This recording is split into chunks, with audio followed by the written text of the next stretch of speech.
Hápunktur ársins var að vanda dagur prents og miðlunar sem var haldinn 17. janúar síðastliðinn.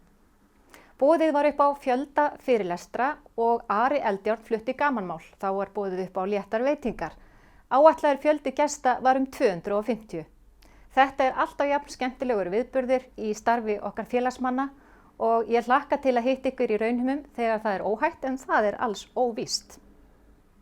Við endum til sérstaks hvatningafundar fyrir félagsmenn vegna samdráttar í prentiðnaði.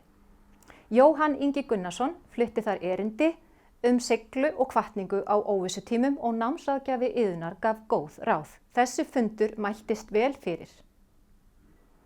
Veturinn 2020 varð kippur í framleiðslu og þróun á vefnámi. Nú eru í upptökum vefnámskeið í Photoshop, InDesign og umbúðahönnun. En einnig námskeið sem eru þvert á sviðin í nýsköpun og sjálfbærni.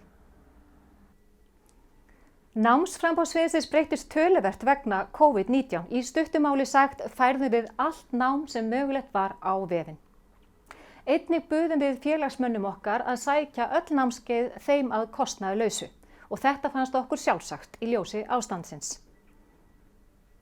Framundan er fræðslukönnun á prentsviði og ég bið ykkur kæru félagsmenn að taka þátt í því að móta námsframboð sviðsins til framtíðar.